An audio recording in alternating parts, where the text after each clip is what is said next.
¿Alguna vez se han preguntado cómo sería el infierno? Y si lo descrito por Dante Alighieri en su libro La Divina Comedia es real. Bueno, hoy vamos a ver cómo la realidad supera la imaginación.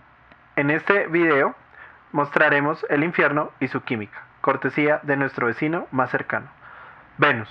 Uf, qué calor hace aquí, Houston. Comenzamos.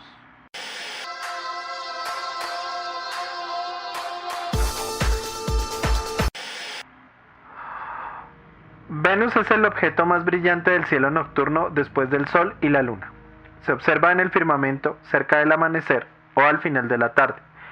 Es un objeto celeste conocido desde la antigüedad, cuyo nombre viene de la diosa romana del amor y la fertilidad. A este objeto se le apoda lucero del alba. Ya en 1610, Galileo Galilei observó que este cuerpo celeste presenta fases similares a las que tiene la Luna. Y en 1700, Lomonosov, un astrónomo ruso, descubrió un halo gris en este cuerpo, lo que lo llevó a pensar que tenía su propia atmósfera. Esto, sumado a su tamaño y distancia al Sol, es lo que llevó a pensar que Venus era bastante similar a la Tierra. A comienzos del siglo XX se pensaba que Venus, por su distancia al Sol de 108 millones de kilómetros, podría albergar vida, y que sería un planeta tórrido y tropical cubierto por bosques húmedos, parecido al Amazonas y a las junglas de nuestro planeta. En la cultura popular, Venus ha sido representado desde Superman hasta diversas películas de finales de los años 50 y durante la década de los 60.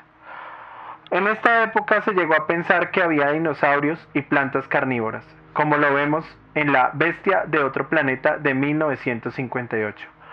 Conocida en inglés como 20 Million Miles to Earth, El planeta de las tormentas en 1962 o The Silent Star First Spaceship on Venus en 1960.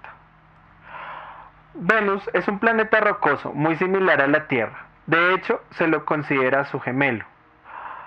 Mide 12.103 kilómetros de diámetro y es un poco más pequeño que la Tierra, que tiene 12.742 kilómetros. Pesa las 4/5 partes de lo que pesa la Tierra y su densidad promedio es el 95% comparada con la Tierra. Pero hasta aquí llegan las similitudes. La primera gran diferencia entre Venus y la Tierra es la duración del año, de solo 224 días. Pero un día en Venus dura más que un año, que son 243 días. ¿Qué es lo que tarda el planeta en rotar en su propio eje? Este planeta lo hace en dirección contraria a todos los demás planetas, es decir, amanece por el oeste. Su atmósfera, igual a la de los planetas internos, es una atmósfera secundaria producto de desgasificación, es decir, la pérdida de los gases más livianos, como el hidrógeno o el helio. Se pensó entre 1700 y mediados del siglo XX que la causa de la espesa atmósfera era el vapor del agua. Sin embargo, los datos espectroscópicos demostraron que la atmósfera está formada en un 95% por dióxido de carbono y de 3 a 5% de nitrógeno, con variaciones según la altitud. También presenta trazas de otros gases, como monóxido de carbono, óxidos de azufre, óxidos de nitrógeno, ozono, entre otros. Además, es una atmósfera bastante densa y masiva. Tiene en promedio 3 gramos por mililitro. Es decir, es una atmósfera 3 veces más densa que el agua y alrededor de 300 veces más densa que el aire que conocemos en el planeta Tierra.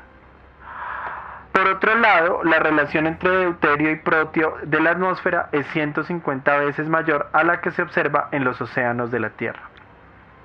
Esto permite estimar que en algún momento Venus tuvo océanos, pero que estos se evaporaron hace mucho tiempo. Y el protio, que es el isótopo de hidrógeno más liviano de las moléculas de agua, ha sido arrastrado por el viento solar desde aquel entonces. Pero sin duda las diferencias más importantes son las condiciones ambientales en la superficie. Mientras en la Tierra hay una temperatura promedio de 14 grados centígrados y una presión a nivel del mar de una atmósfera, En la superficie de Venus, la presión promedio es de 91 atmósferas y la temperatura promedio son unos cálidos y tórridos 465 grados centígrados. Si ustedes pensaban que de noche iba a ser fresquito, lamento desilusionarlos. Durante la noche, la temperatura escasamente baja unos 2 grados centígrados, por lo que se considera uniforme en todo el planeta. De allí la definición de infierno. La atmósfera de Venus es bastante compleja, presenta fenómenos físicos interesantes como la superrotación, que es cuando la atmósfera rota mucho más rápidamente que la rotación del cuerpo celeste al que pertenece. Algo que en nuestro sistema solar solamente ocurre en Venus y en Titán, la luna más grande de Saturno. En el caso de Venus, la atmósfera superior tiene vientos de 360 km por hora, 60 veces más rápidos que la rotación del planeta. La atmósfera de Venus tiene un peso molecular promedio de 43,44 gramos por mol, bastante cercano al peso molecular del dióxido de carbono, que constituye casi todo el carbono que existe sobre el planeta. Por esta razón, el efecto invernadero y el calentamiento global son desmedidos y descontrolados, generando la temperatura de horno. Alguien que le recuerde esto a quienes no creen en el cambio climático. El dióxido de carbono es un gas que absorbe la radiación infrarroja que es reflejada desde la superficie de los planetas hacia el espacio exterior, lo que estabiliza la temperatura del planeta, similar a como hacen los vidrios en un invernadero. Por esto, este fenómeno se denomina efecto invernadero. En la Tierra, los cambios de concentración del dióxido de carbono no han sido elucidados por completo, por lo que los efectos no se conocen con total certeza. Sin embargo, lo que sí sabemos es que Venus, con sus 465 grados centígrados, es el reflejo de lo que sucede con un efecto invernadero fuera de control. Como ya se mencionó, la atmósfera de Venus es su mayor reservorio de carbono, mientras en la Tierra los océanos, los yacimientos de caliza, el petróleo y el carbón son los reservorios minerales de este elemento. Muchos de los yacimientos de caliza que existen en la Tierra se originaron por acción de organismos marinos. ¿Cuáles organismos? Pues se trata de los corales, que son pequeños animales que viven en los océanos y que generan un exoesqueleto mineral de carbonato de calcio para protegerse. Además de la elevada cantidad de dióxido de carbono, las condiciones atmosféricas son fuertemente oxidantes, aún más oxidantes que las que existen en nuestro planeta, por lo que no es posible encontrar en la superficie ni en la atmósfera baja hidrógeno molecular, hidrocarburos, metales oxidables como el hierro en estado metálico. Estos metales existen en la superficie como óxidos del mayor estado de oxidación, en el caso del hierro, la hematita o la magnetita. De igual modo, el carbonato de magnesio o magnesita y el de calcio, que es la piedra caliza o dolomita, suelen ser inestables en presencia de sílice, y no pueden existir bajo estas condiciones oxidantes de temperatura y presión elevada. La magnesita se descompone en óxido de magnesio y dióxido de carbono, mientras que la dolomita, que es un poco más estable, sí podría actuar como reservorio mineral de algo del carbono existente en el planeta. El dióxido de carbono a estas temperaturas y presiones elevadas existe como fluido supercrítico. Un fluido supercrítico es un estado físico donde la sustancia tiene propiedades de líquido y de gas en forma simultánea. Por ejemplo, no licúa al aumentar la presión, pero tampoco se evapora al calentarse. Puede actuar como disolvente como sucede con los líquidos, mientras difunde de forma similar a los gases, ocupando todo el volumen que los contiene. El dióxido de carbono, al tener una temperatura crítica de 31 grados centígrados, y una presión crítica de 71 atmósferas, que es moderada a nivel de procesos industriales, permite su uso como disolvente en estado de fluido supercrítico para extraer sustancias que sean sensibles al calentamiento y que se degradarían utilizando otros métodos de extracción. El ejemplo más conocido es la extracción del café, de donde se obtienen productos como por ejemplo la cafeína pura, por un lado, y por el otro, el café descafeinado. Al verse desde afuera como una atmósfera densa, uno pensaría que la atmósfera de Venus es uniforme, pero realmente tiene varias cosas particulares.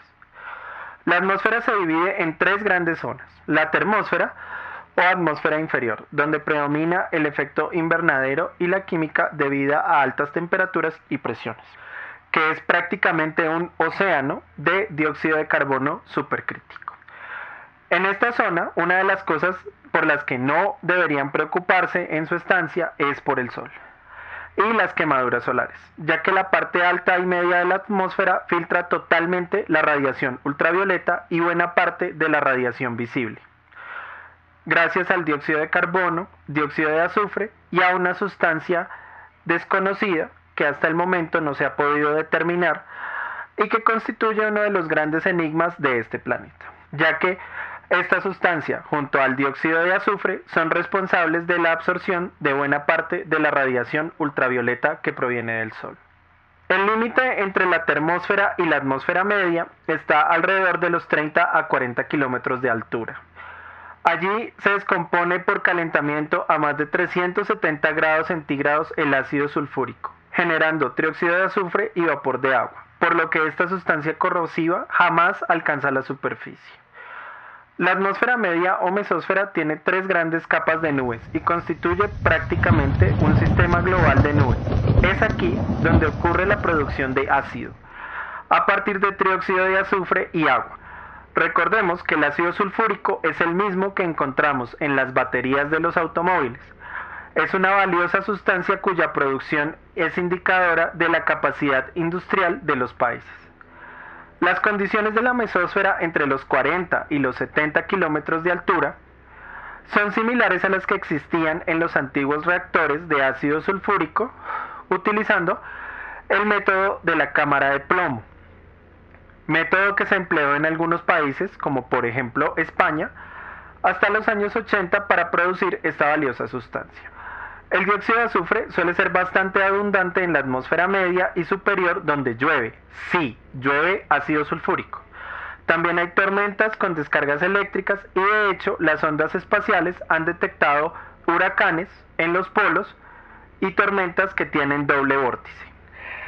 Las condiciones de la mesósfera son complejas, turbulentas e interesantes, ya que no solamente llueve ácido, también se puede decir que neva azufre.